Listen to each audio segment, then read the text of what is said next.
Nós estamos falando neste mês de outubro, é o mês da Reforma Protestante, onde se comemora 500 anos de Reforma, e basicamente isso aqui resume o pensamento da Reforma. Eu queria que você pudesse ler comigo aqui, está em latim. Vamos lá?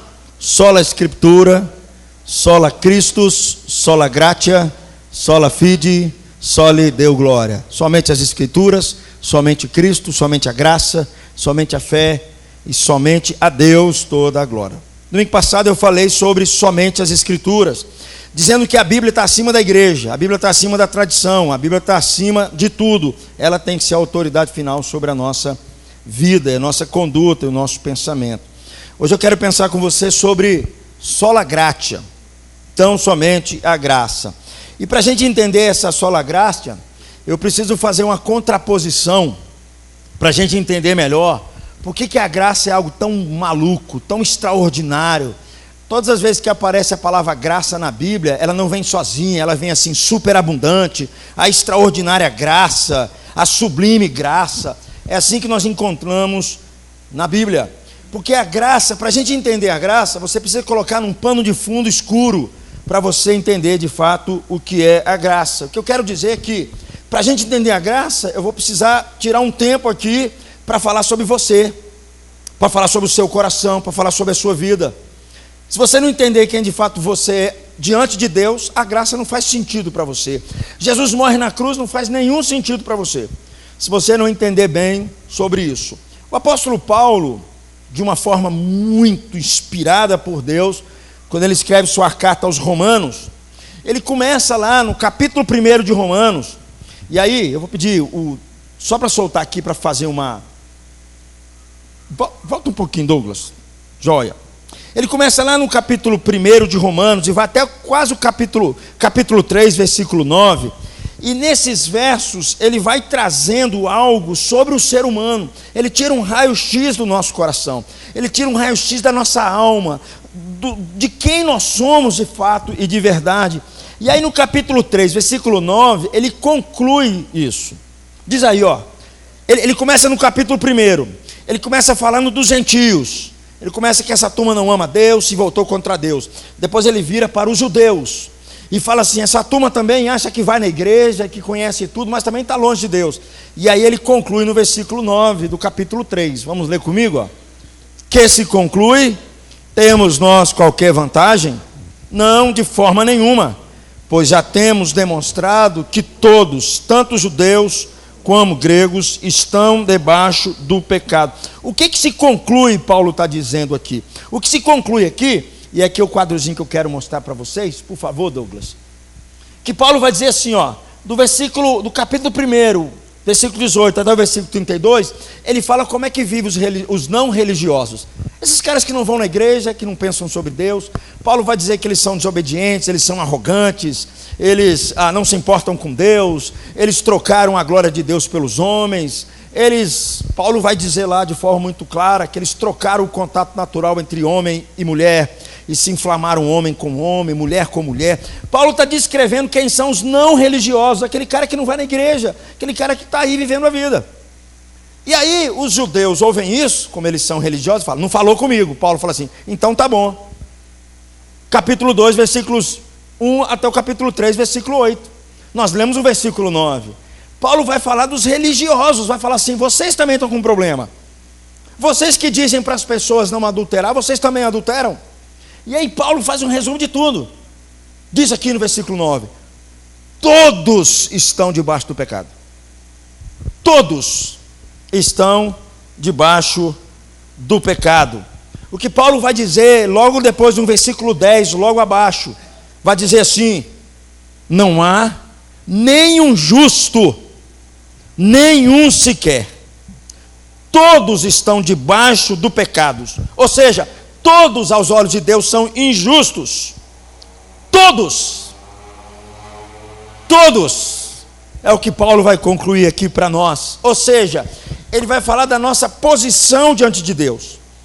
Se você ficar de pé diante de Deus, a sua posição diante de Deus é que você é um injusto. E Paulo vai dizer logo abaixo que você não ama a Deus. É que você não se importa com Deus. É o que Paulo vai dizer logo abaixo. E ele vai resumir assim: todos estão debaixo do pecado. Todos são cidadãos do pecado. É como se você tivesse um passaporte espiritual. E nesse seu passaporte espiritual, normalmente o passaporte diz sobre a nossa cidadania legal, mas nesse passaporte seu só tem duas coisas que pode estar carimbada lá: ou você está sobre a graça, ou você está sobre o pecado. É o que está no passaporte, não tem outra saída. É essa afirmação surpreendente de Paulo, de que tanto os judeus quanto os gentios, tanto os religiosos, que enchem os templos, agora à noite, de manhã, enchem os centros espíritas, enchem os templos budistas, enchem o mundo inteiro, enchem as igrejas como um todo, tanto os religiosos quanto os não religiosos estão sob o pecado, estão debaixo do pecado. Paulo vai dizer aqui de forma muito clara sobre isso, que a pessoa que vive uma vida de tremenda imoralidade, e nós conhecemos gente assim, basta você ligar sua televisão, basta você conversar com muitos dos seus colegas de trabalho, que vivem uma imoralidade e uma libertinagem, tanto quanto esses, como aqueles que são moralmente corretos, que se dizem pessoas corretas, que nunca mataram, que nunca roubaram, que nunca fizeram nada disso com as pessoas. Paulo está dizendo: todos estão sob o pecado. Isso não significa que cada pessoa, meus irmãos, não seja pecadora, no sentido de que, como qualquer outra pessoa, mas o que Paulo vai dizer é que a condição legal do homem diante de Deus é que ele é um injusto. Ele é um injusto diante de Deus, é o que Paulo vai dizer. Ele vai dizer mais abaixo que todos estamos perdidos, e não existe graus para essa perdição, tudo é a mesma coisa, né? É como se fosse mais ou menos assim, um cara que resolveu nadar.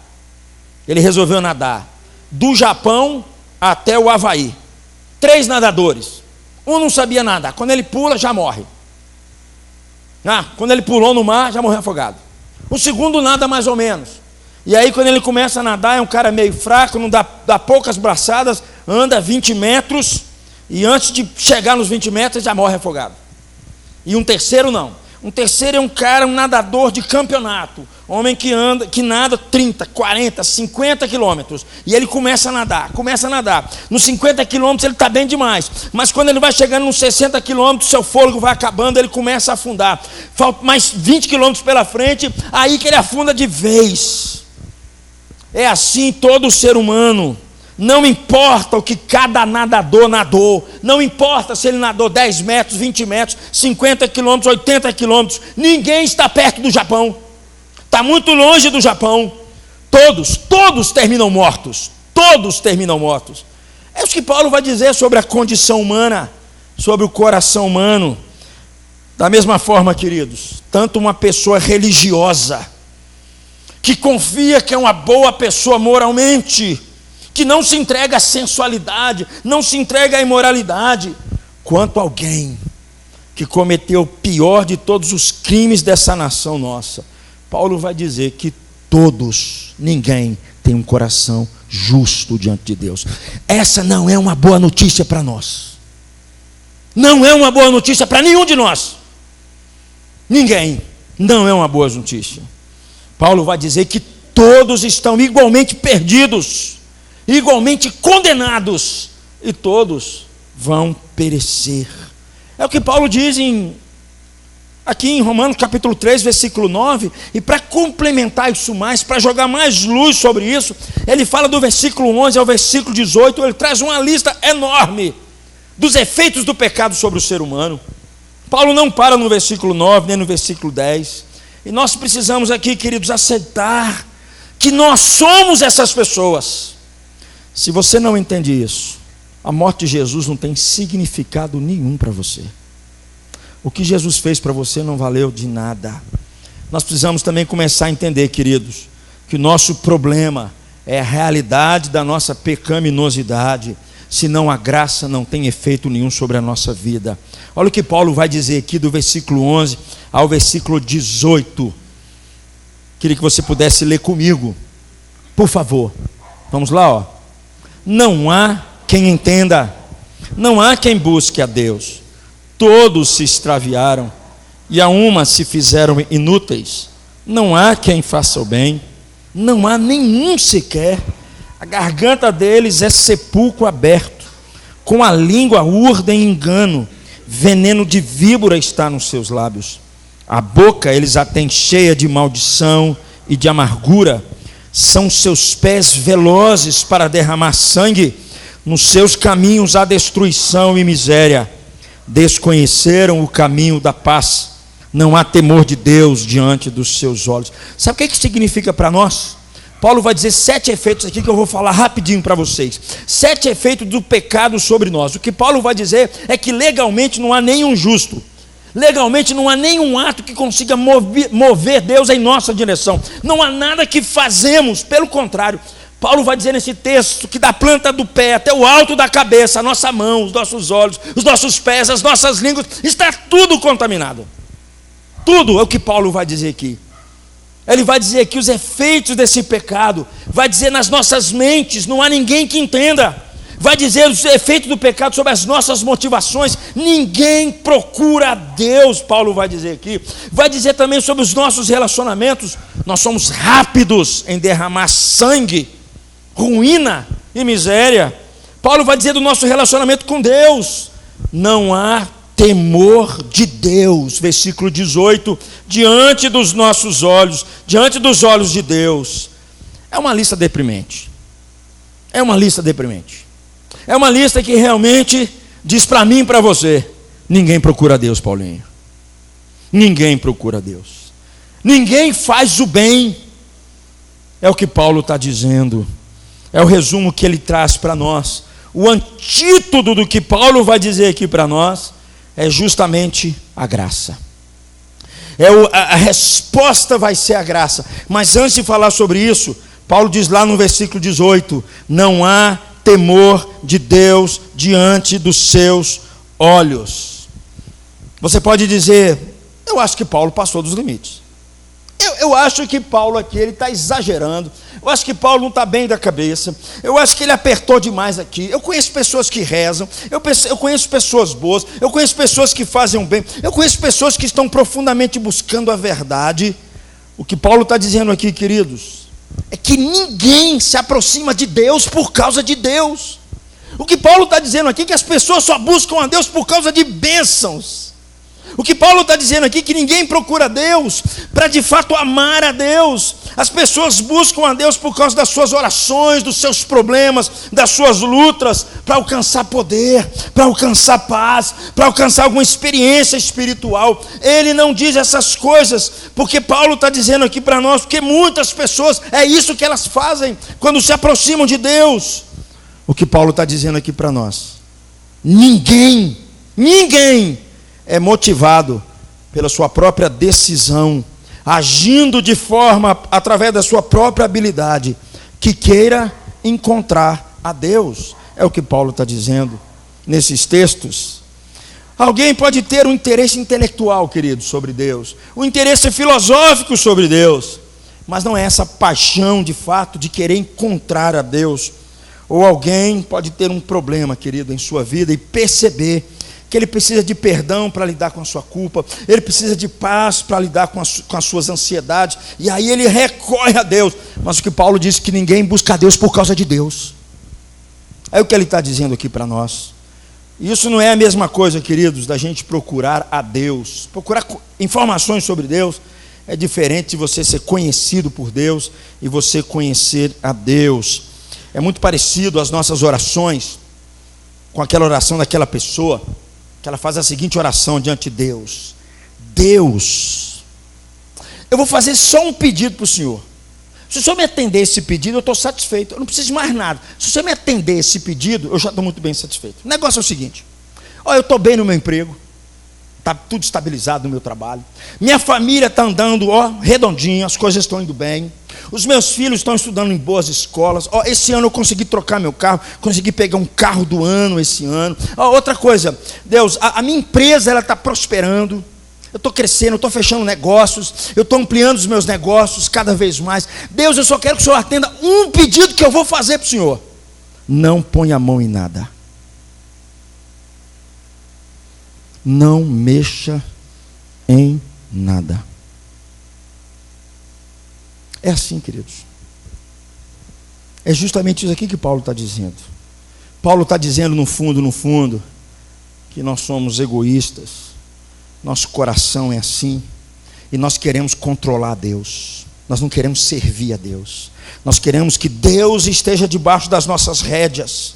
Nós queremos tão somente que Deus nos dê o alimento, que Deus nos dê o trabalho, que Deus nos dê as bênçãos. E nós queremos controlar Deus. Nós não queremos nos sujeitar às suas exigências. Nós não queremos nos moldar à sua vontade. Nós não queremos isso na nossa vida. Nós queremos controlar a nossa vida e controlar o nosso futuro.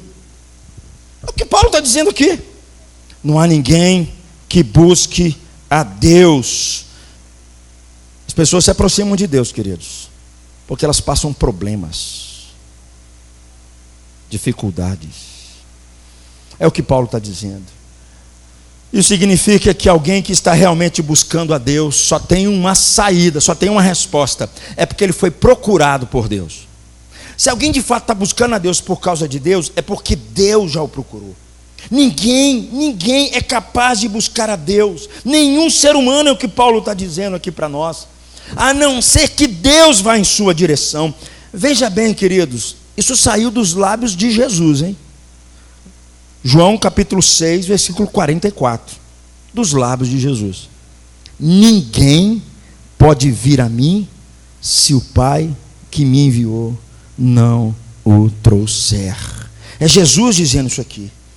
Paulo, queridos, ele espera que aquelas pessoas que não são cristãs, que Deus talvez conceda arrependimento, que leve essas pessoas a um conhecimento da verdade, voltando, meus irmãos, a Deus como Senhor, e sabendo a verdade sobre quem Ele é, e principalmente sobre quem nós somos. São coisas que fazemos para que Deus funcione em nós. Elas são obras que Deus faz em nós, para que nós possamos de fato encontrar a Deus. Quando nós consideramos, meus amigos, os nossos próprios caminhos para encontrar a Deus, nós precisamos perceber o que Paulo está dizendo. Não o buscamos, é Ele que nos atrai para Ele. Não somos nós que decidimos colocar a nossa fé nele, mas é Ele que implanta a fé em nós. Que diferença isso faz, meus amigos?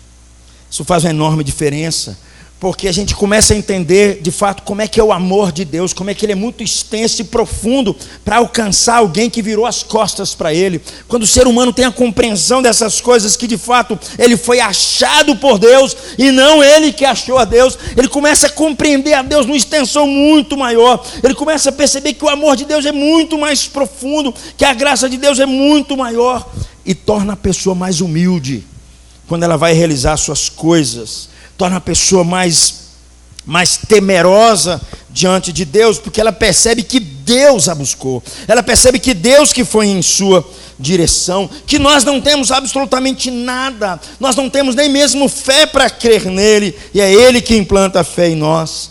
E aí o ser humano passa de fato a louvar a Deus com maior gratidão, passa a louvar a Deus pela salvação que Ele concedeu. É por isso, querido, que falar sobre graça, eu tenho que falar sobre o nosso coração, para a gente entender as dimensões da graça, as dimensões do que Deus teve que fazer em Cristo Jesus, para nos tirar desse atoleiro, dessa sujeira toda. Meus irmãos, todo o foco de Paulo está aqui, numa coisa só. É a coisa mais importante para a sua vida, é o seu relacionamento com Deus. A coisa mais importante da sua vida não é a sua família, meu amigo, não são os seus negócios, não é o dinheiro que você vai ganhar amanhã. A questão mais importante da sua vida é o seu relacionamento com Deus. E é o que Paulo vai dizer aqui. A questão importante é o nosso relacionamento com Deus, e principalmente as nossas boas ações. As nossas boas ações que podem corrigir esse relacionamento quebrado. Se as nossas boas ações podem estabelecer uma justiça própria. O ensino aqui, em última análise, e aqui eu quero trazer um alerta para você, que o que Paulo está dizendo aqui, que nenhuma boa ação do homem, nenhuma boa vontade do homem pode fazer com que ele se torne salvo diante de Deus. É o que Paulo fala aqui. Não há ninguém que fala bem de Deus. Meu amigo, eu tenho insistido nisso. Sabe por que eu tenho insistido sobre isso? Porque mesmo pessoas que estão dentro da igreja 30, 40, 50, 100 anos, 200 anos dentro das igrejas, elas continuam achando que porque elas são boas, elas de fato merecem o favor de Deus. Mas Paulo deixou claro que não há nenhuma ação nossa, nenhuma atitude nossa, nenhuma iniciativa nossa que nos torne aceitáveis aos olhos de Deus, nenhuma boa ação da nossa parte que nos torne aceitáveis diante de Deus. Vou te dar um exemplo muito simples. Se você procura ajudar, por exemplo, uma velha, ajudar uma senhora, por exemplo, que está atravessando a rua, isso é uma boa notícia, né? Aí você procura se aproximar daquela senhora para tentar ajudá-la a atravessar a rua. Mas você pode ajudar com algumas motivações estranhas. Por exemplo, você pode querer ajudá-la para atravessar a rua para depois assaltá-la. Ou você pode, por exemplo, querer ajudar essa senhora a atravessar a rua porque espera depois ganhar um dinheiro com ela logo em seguida, por a questão de gratidão da parte dela. Ou porque você viu um amigo mais adiante na rua e você, na verdade, quer ser notado pelo seu amigo. Então, meu amigo, todo o seu bom trabalho, ele só surge de um coração egoísta, de motivações egoístas. Mas uma boa ação aos olhos de Deus é feita não para a sua glória, mas para a glória de Deus. Spurgeon, um pregador do século XIX, ele contava uma ilustração muito interessante. Ele contava assim, que um certo camarada, ele tinha um pedacinho de terra. Ele colheu ali uma cenoura muito bonita, muito grande no seu pedacinho de terra. Ele resolveu levar essa cenoura para o rei. Embrulhou a cenoura, levou: rei, eu vim trazer para o senhor essa cenoura, porque o senhor é digno dessa cenoura. E o rei ficou muito encantado com aquela história, agradeceu muito aquele homem, e disse para aquele homem o seguinte: ó, meu filho, tem uma terra do lado da sua terra. Aquela terra é minha, mas a partir de agora eu estou passando para você. E havia um veaco olhando aquela situação e falou assim: entendi o que eu vou fazer. Foi lá, pegou o melhor do seu cavalo, deu uma limpeza nele e ofereceu para o rei. E quando ele está oferecendo o seu cavalo para o rei diz assim para ele: muito obrigado, e pode ir embora. Aí ele falou assim: não vai ter mais nada não? Estou querendo um pedaço de terra, alguma coisa assim. Aí o rei disse assim para ele: você não deu esse cavalo para mim, você deu esse cavalo para você mesmo. Muitas pessoas se aproximam de Deus assim, com as suas boas ações. Elas não estão fazendo nada para glorificar a Deus, elas estão fazendo para si mesmas. Elas estão fazendo para que elas sejam vistas, para que elas sejam aceitas. Se você sabe que Deus o ama em Cristo por pura graça, e que não há nada que você possa fazer ou precisa fazer, mas aceitar a justiça de Cristo, então você pode alimentar, queridos, os famintos, visitar os órfãos, ajudar as senhoras, tudo isso de fato depois que você compreender que você foi amado por Cristo naquela cruz. Mas se você acha que você vai conseguir, através dos seus esforços, manter a sua salvação através das suas boas ações, é realmente que você está alimentando você mesmo, você está servindo a você mesmo, você na verdade está fazendo as coisas para você mesmo, porque a Bíblia vai dizer para nós que sem fé em Cristo Jesus, as nossas melhores boas obras não são feitas para Deus, são feitas para nós mesmos.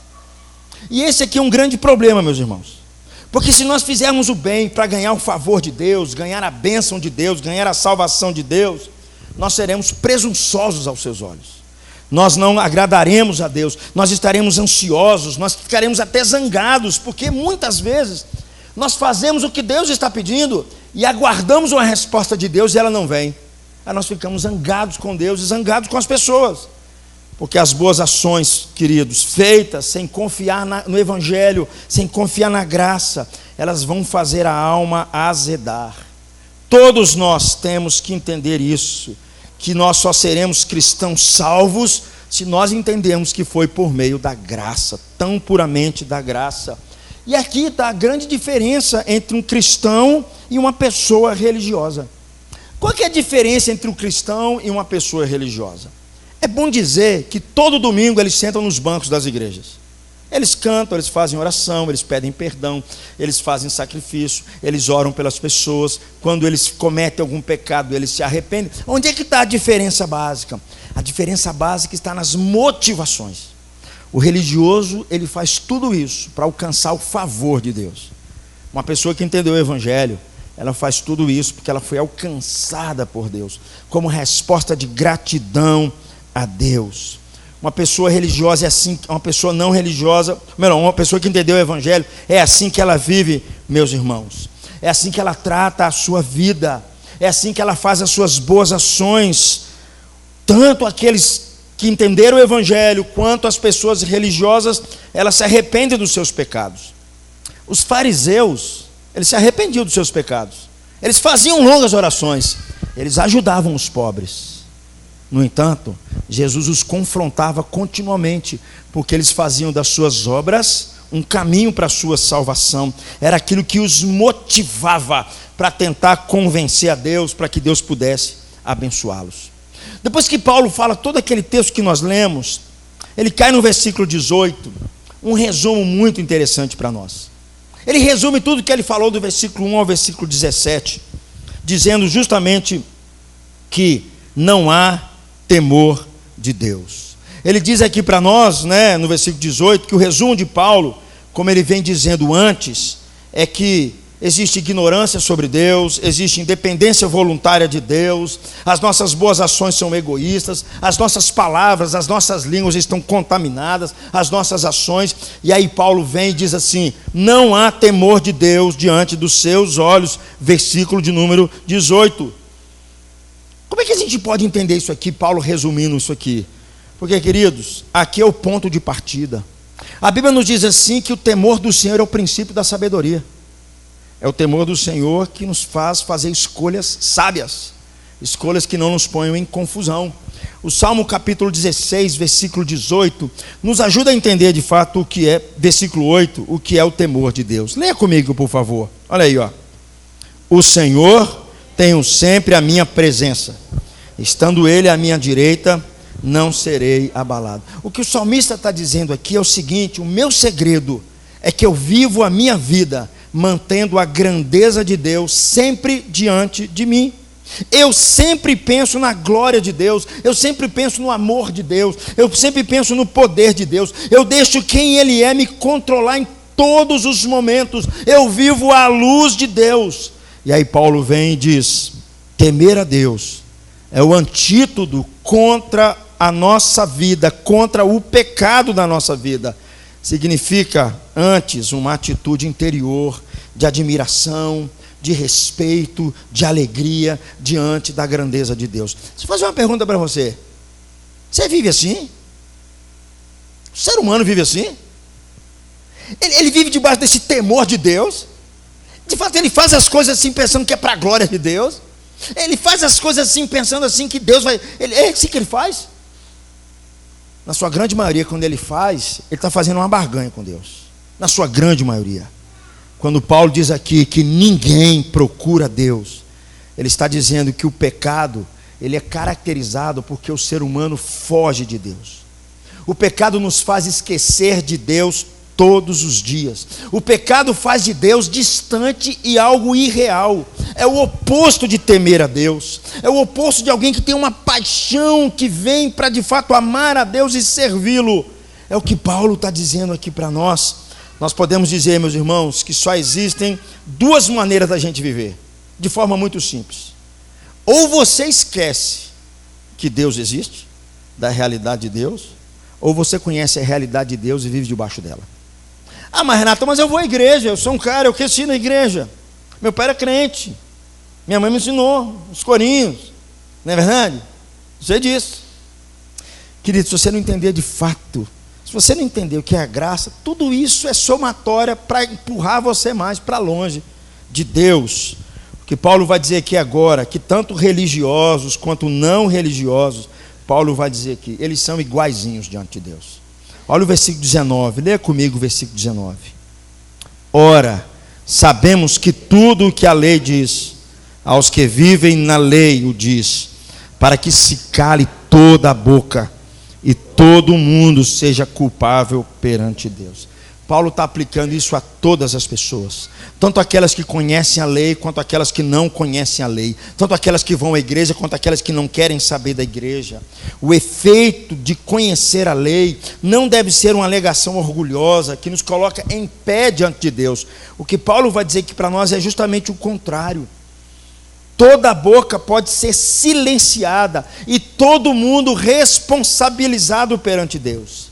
A lei de Deus, queridos, não nos é dada para nós a observarmos, porque Paulo disse antes que não há nenhum justo sequer. O que Paulo vai dizer aqui, que todos nós somos pecadores. A lei é uma lista de uma verificação que mantemos, é uma referência de que nós falhamos. Paulo entendeu isso. Toda vez que ele olhava a lei de Deus, ele percebia que estava cada vez mais distante. Ele disse assim: eu não saberia o que é cobiçar, se a lei não me dissesse, não cobiçarás. Tem gente que acha, eu já vi gente falando assim: não, eu guardo toda a lei de Deus. Isso é mentira, queridos. Ninguém guarda a lei de Deus. Ninguém. A lei de Deus, ela aponta para nós as nossas falhas. A lei de Deus diz para nós que nós somos doentes, mas a lei de Deus não traz o remédio. A lei de Deus diz para nós que nós somos falhos, que nós não conseguimos amar a Deus, nós não conseguimos adorar a Deus com todo o nosso coração, nós não conseguimos amar a Deus com todo o nosso coração. É isso que a lei de Deus nos diz.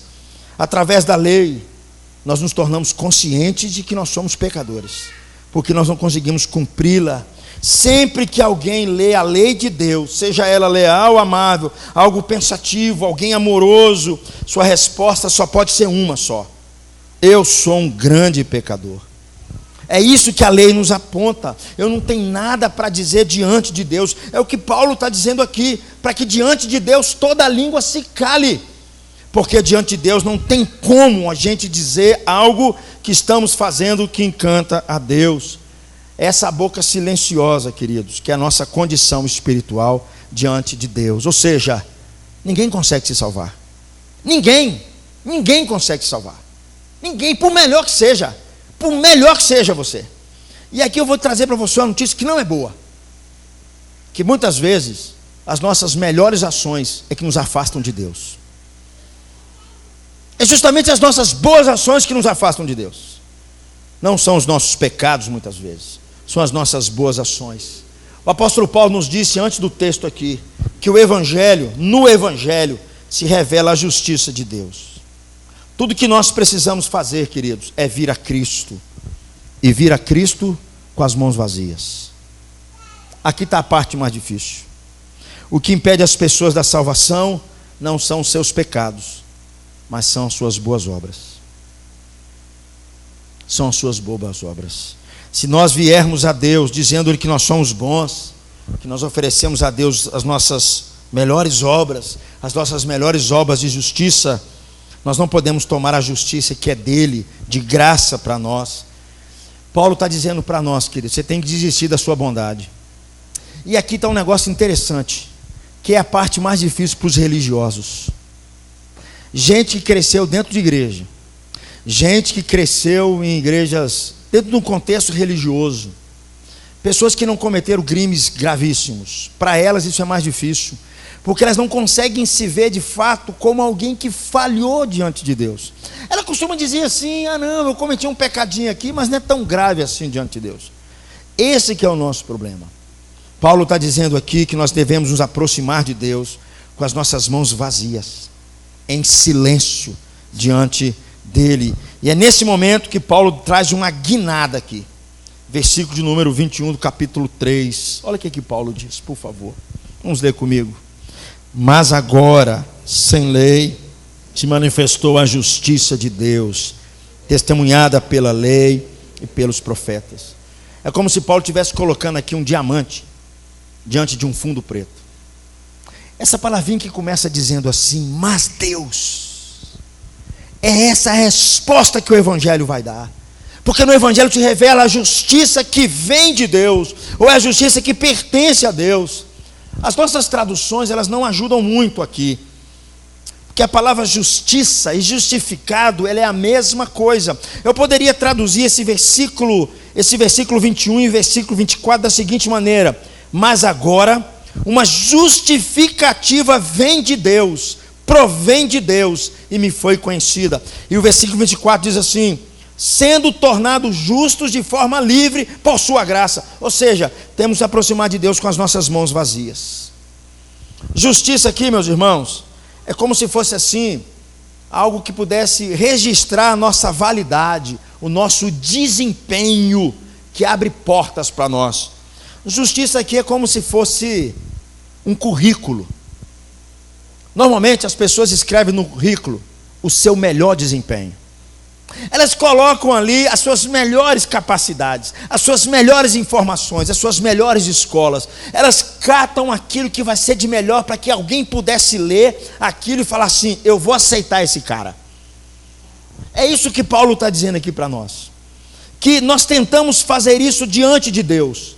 Tentamos mostrar a Deus o nosso currículo diante de Deus, os nossos melhores registros diante de Deus, para que Deus nos aceite. Mas Paulo vai dizer que toda religião e toda cultura é a mesma coisa.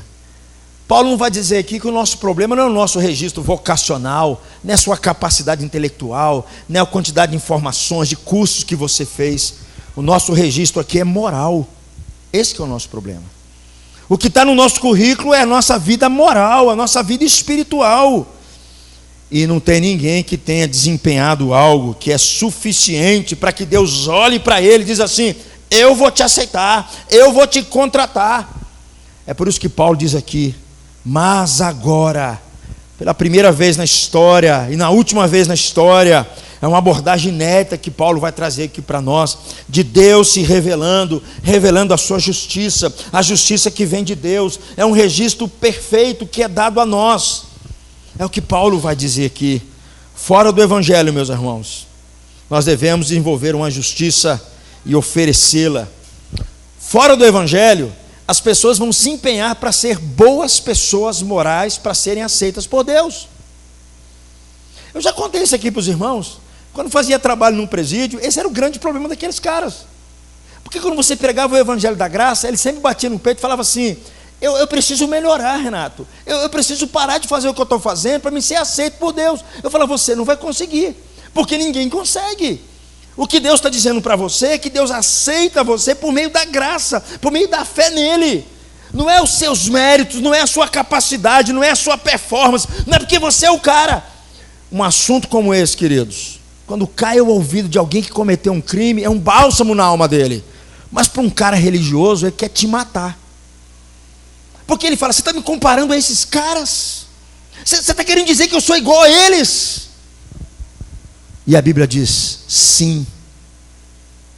Porque aos olhos de Deus não há nenhum justo sequer, não há ninguém que busque a Deus.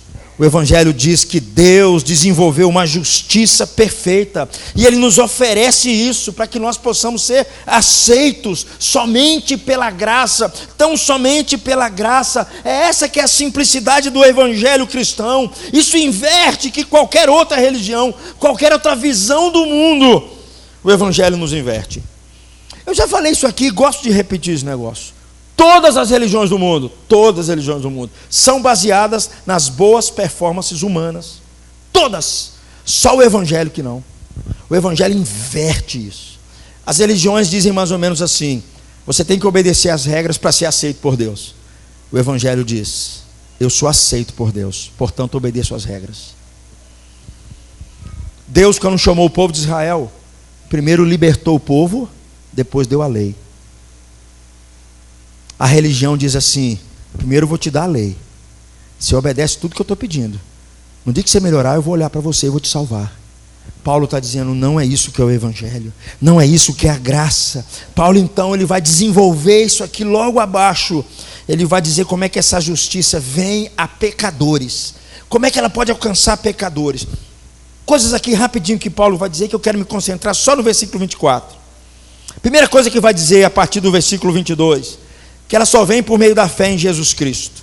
Vai dizer, vamos ler comigo aqui, ó: a justiça de Deus mediante a fé em Jesus Cristo, para todos e sobre todos os que creem, porque não há distinção. Versículo 23, ele vai dizer que ninguém pode passar pelas suas próprias ações e esforços. Olha o que diz o versículo 23: pois todos pecaram e carecem da glória de Deus. Todos pecaram, todos falharam para com a glória de Deus. É o que Paulo está dizendo aqui. Nós fomos feitos à imagem e à semelhança de Deus para dar glórias a Deus e trazer glórias a Deus, mas ninguém faz isso. É o que Paulo está dizendo para nós. No versículo logo abaixo, Paulo vai dizer: é somente com a fé na obra de Jesus Cristo na cruz. Versículo 25: a quem Deus propôs no seu sangue como propiciação mediante a fé. E o versículo 24 eu quero me concentrar nele, porque o texto diz que essa justiça, essa graça nos é dada gratuitamente. Leia comigo o versículo 24: sendo justificados gratuitamente por sua graça, mediante a redenção que há em Cristo Jesus. Isso é muito importante, porque é possível pensar na fé como uma espécie de trabalho. Sabe o que eu tenho aprendido? Eu tenho aprendido que tem pessoas que têm fé na fé. Elas dizem o seguinte: porque eu estou crendo, Deus vai olhar para mim. Meu filho, não é porque você crê que Deus vai olhar para você. Não é fé na sua fé, é fé em Jesus. Não é fé em Deus, é fé em Jesus. É fé no que Jesus fez. Tem um monte de gente, eu conheço um monte de gente, que elas acreditam que elas são salvas porque elas têm fé. E elas têm fé na fé. Mas não é fé na fé, é fé em Jesus. É disso que Paulo está dizendo aqui para nós.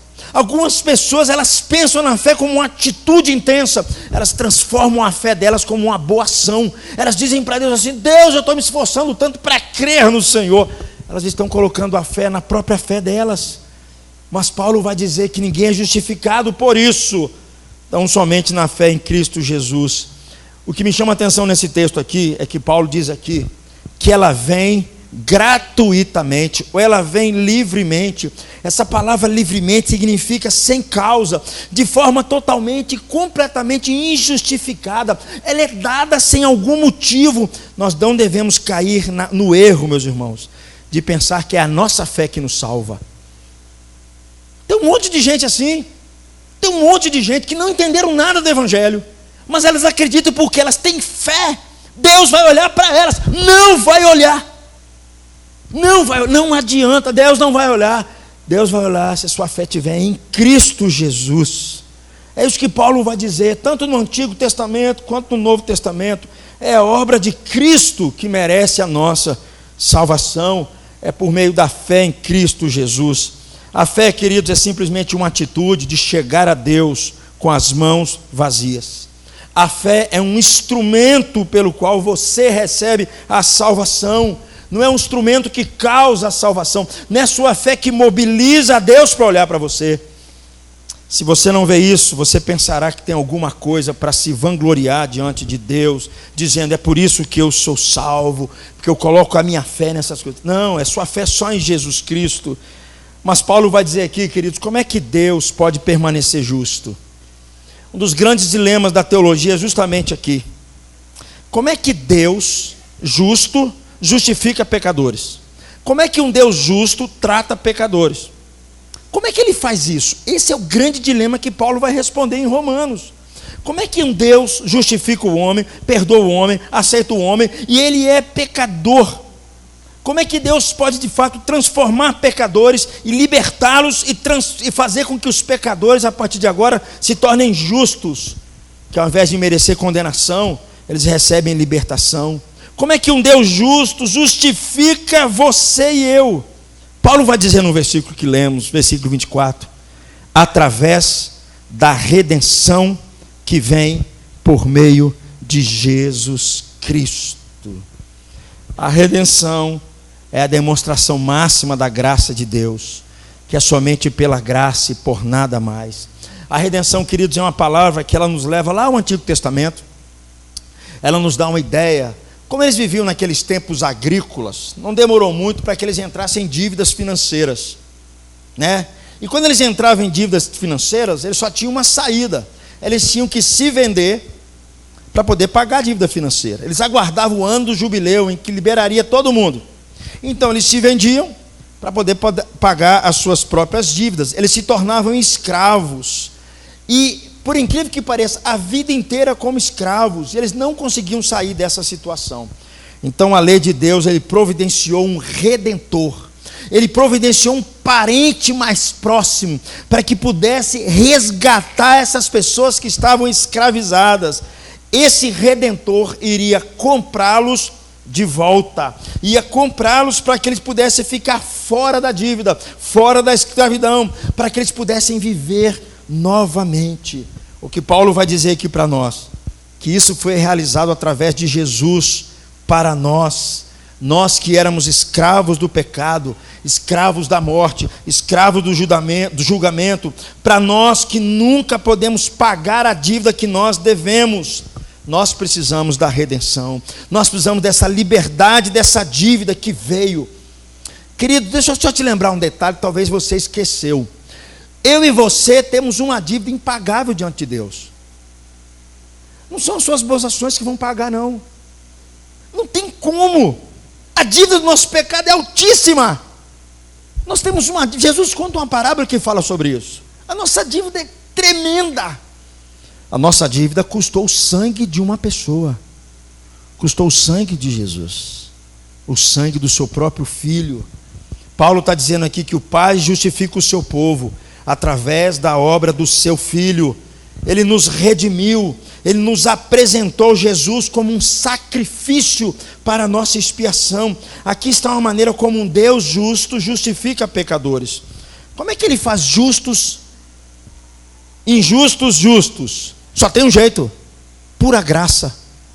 Isso que é graça, meus irmãos. Qual é o mérito que você tem para Deus fazer isso? Qual é o mérito que você tem para que Deus possa justificar você? É por pura graça. É somente pela graça, justificados, nos tornamos justos, livremente por sua graça, mediante a redenção que há em Cristo Jesus. O que Paulo vai dizer aqui, queridos, no verso abaixo, de forma muito simples, que é somente pela graça. A cruz é uma demonstração tanto da justiça de Deus, quanto do amor que Deus justifica.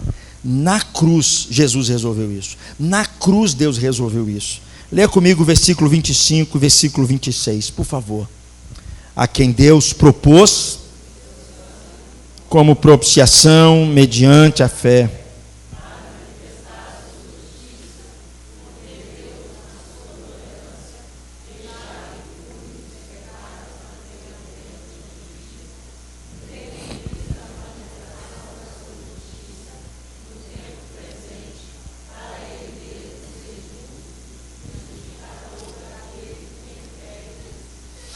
Na cruz, Deus deu um golpe só. Na cruz, Ele demonstra tanto o amor de Deus pelos pecadores, quanto Ele aplica a sua justiça debaixo daqueles que estão sobre a sua ira. É só na cruz que Ele vai resolver isso. Porque é muito difícil você conciliar duas características de Deus. Uma delas é a misericórdia de Deus. Se Deus só for misericordioso, Ele perdoa todo mundo. Mas se Deus só for justiça, Ele não perdoa ninguém. Na cruz Ele resolve essas duas questões, justamente na cruz. Na cruz Ele demonstra o seu profundo amor pelo ser humano, mas na mesma cruz Ele pune os pecados nas costas do seu Filho. Nesse mesmo momento, Deus nos mostra que Ele é tanto juiz, que Ele se preocupa com o pecado, Ele não passa por cima dos nossos pecados, Ele pune os nossos pecados, Ele estabelece padrões, Ele responsabiliza o homem por isso, e ao mesmo tempo Ele justifica o ser humano, Ele declara o ser humano justo diante da sua presença. É isso que Ele faz na cruz. É o que Paulo vai dizer, para que Deus seja justo e o justificador daqueles que têm fé nele, para que Ele possa libertar o ser humano e colocar esse ser humano pecador diante da sua presença. Só tem um jeito: mediante a redenção que há em Cristo Jesus. Eu quero encerrar contando uma história que eu já contei aqui, mas sempre me encanta. Em meados do ano 1700, este homem era um traficante de escravos, lucrava muito dinheiro com isso. É bom dizer que a mão de obra naquele tempo, ainda não havia máquinas, eram os escravos. Eram os escravos que era a mão de obra, era a máquina daquele tempo. E este homem resolveu ganhar dinheiro vendendo escravos que ele buscava na África. John Newton, ele contribuiu para que mais de 100.000 escravos viessem da África e fossem negociados na Inglaterra. No século XVIII, a média de mortalidade dos escravos durante o trajeto da África até a Inglaterra chegavam na faixa assim de 15.000 escravos que morreram a bordo daqueles navios. Era uma calamidade. E o que me chama a atenção é que John Newton nem se importava. Ele queria ganhar dinheiro. Ele queria viver a vida dele, ele não se importava com isso. Em meados do ano 1748, houve uma tempestade muito grande que se abateu sobre o navio. E John Newton quase vai nessa. Homens, animais, provisões foram arrastadas pelas forças da água e caíram no mar. Naquele momento, John Newton se ajoelha, ora a Deus pela primeira vez, depois de anos. Ele temia estar à beira da morte, mas ele não tinha uma fé em Cristo Jesus que fosse verdadeira. Ele estava simplesmente fazendo como todo mundo faz. Na hora do aperto, meu Deus, me ajude. Meu Deus, me socorre. É para isso que eu busco o Senhor. Preciso ser o meu seguro de vida. Eu preciso do Senhor em alguns momentos da minha vida. O resto não preciso mais. John Newton continuou fazendo a mesma coisa depois que ele foi livre daquela tempestade. A história conta que uma febre muito forte abateu-se sobre a cidade onde John Newton morava. E John Newton, naquela situação entre morre e não morre, John Newton se rende a Cristo Jesus e declara-se agora um cristão por meio da fé em Cristo Jesus. Ele não tinha mais nenhuma intenção agora de continuar com aquele tráfico de negros para cima e para baixo. Era um homem antes que zombava de Deus, que blasfemava de Deus, que xingava de Deus, que ridicularizava a igreja, que ridicularizava as escrituras, que ridicularizava todo mundo. Mas quando ele se viu à beira da morte, John Newton se rende a Cristo e ele não mais buscava escravos para vender. E aí John Newton se converte. A mudança dele foi tão fantástica que John Newton agora ele para não só de traficar escravos, mas ele passa agora a defender, para tentar derrubar o tráfico de escravos entre a África e a Inglaterra. E John Newton, a partir do momento quando o Espírito Santo começa a comover os seus corações, o seu coração, a sua vida a ser transformada pela mensagem do Evangelho, e ele ajudou um dos grandes homens que acabou com esse tráfico, que foi William Wilberforce. Ele foi pastor de William Wilberforce por mais de 23 anos. E a história conta que quando John Newton está à beira da morte, ele fala uma frase que eu falo assim, eu tenho que compartilhar essa frase com a igreja. Já bem velho, já bem debilitado, ele diz assim: minha memória praticamente se foi, mas eu ainda consigo me lembrar de duas coisas: que eu sou um tremendo pecador e que Cristo é um tremendo Salvador. Oh Deus, é só a graça para transformar a gente assim. É só a graça, não tem mais nada, não são seus esforços, não é absolutamente nada, queridos. E John Newton faz um dos hinos mais lindos que nós cantamos nos nossos hinários. Seu refrão diz assim: oh graça magnífica, tão doce o som, que salvou um trapo como eu. Uma vez eu estava perdido, mas agora eu fui encontrado. Eu estava cego, mas agora eu vejo. Queridos, isso é a graça. Como é que Deus pode se interessar por homens assim? A salvação é sua graça. Você pode tentar, mas você não entendeu o que Cristo fez por você, o preço que Ele pagou naquela cruz por você. A justiça de Deus para implantar em nós e sermos considerados justos aos olhos de Deus, derramando o sangue de Cristo naquela cruz, não tem saída. Eu queria que nós orássemos. Queria que você curvasse sua cabeça.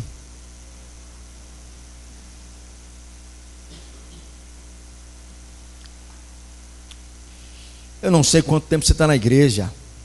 Às vezes você já ouviu isso várias vezes, mas você insiste em ser um cara religioso. Você insiste em dizer para Deus que você tem méritos.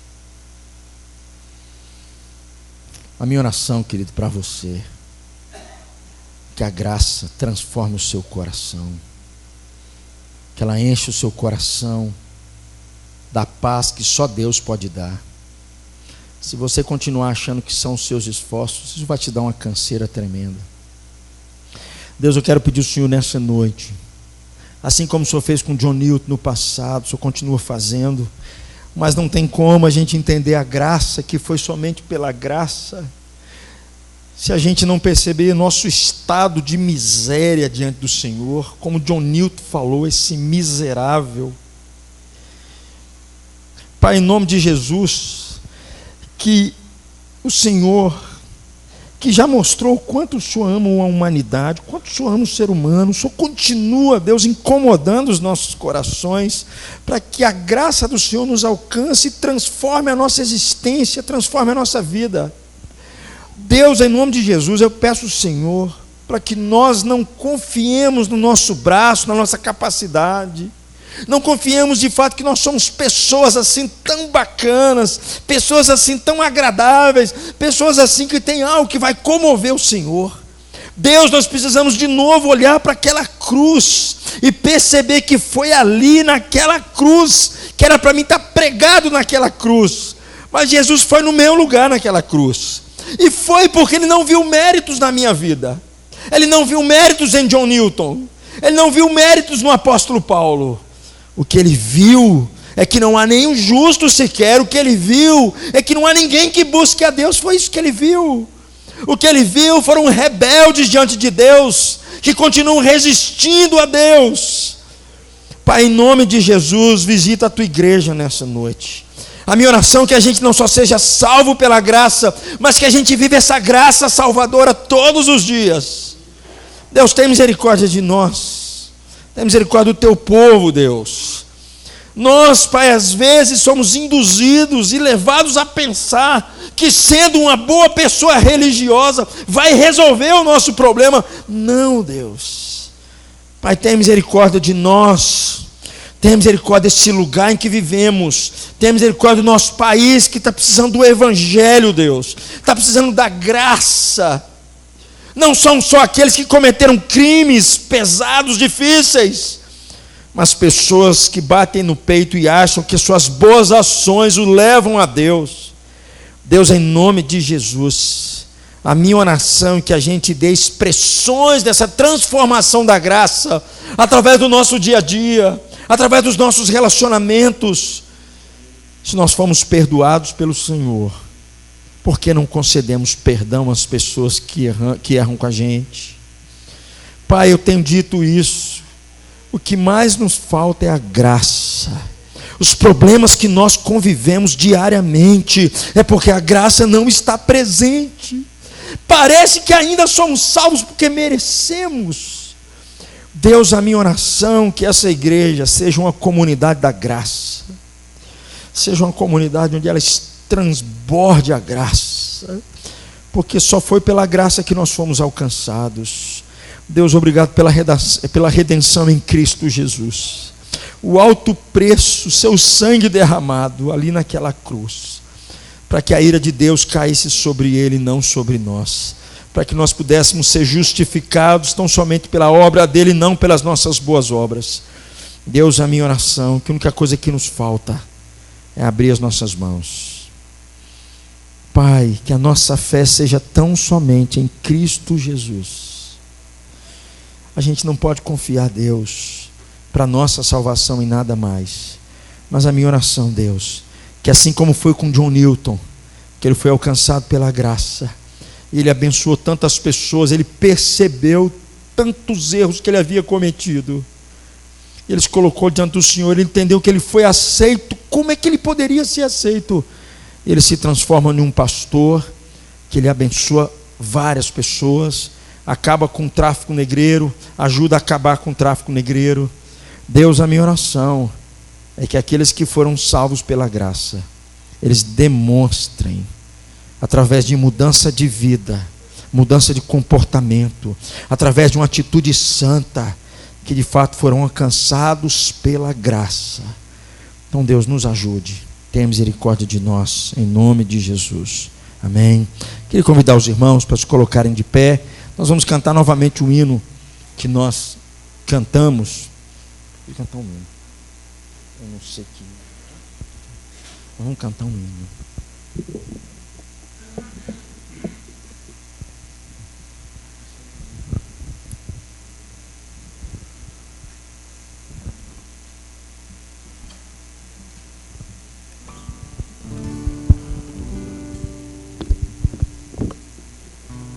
Tem um hino que diz assim, eu esqueci o número, procura para mim, Douglas. Morri na cruz por ti, que fazes tu por mim?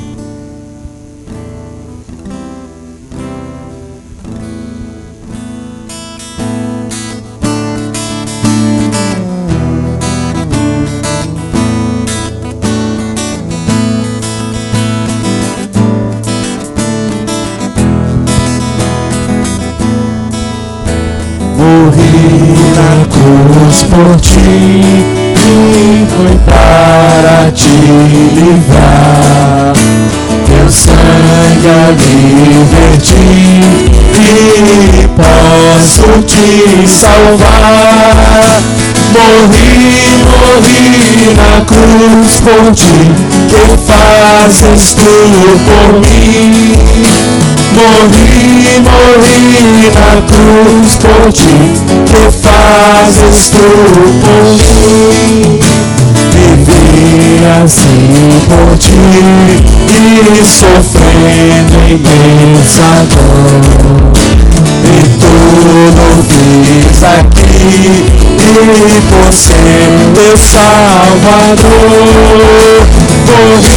Morri na cruz por ti, que fazes tu por mim? Morri na cruz por ti, que fazes tu por mim? Eu fiz a cruz por ti, e a fim de te salvar. A vida consegui, e agora pra mudar. Morri na cruz por ti, que fazes tu por mim? Morri na cruz por ti, que fazes tu por mim? Eu trouxe a salvação dos altos céus, favor. É livre o meu perdão, é grande o meu amor. Morri na cruz por ti, que fazes tu por mim? Morri na cruz por ti, que fazes tu por mim? Eu queria orar por você. Eu queria te chamar aqui à frente. Bom, essa palavra falou ao seu coração. Eu queria orar por você nesse instante.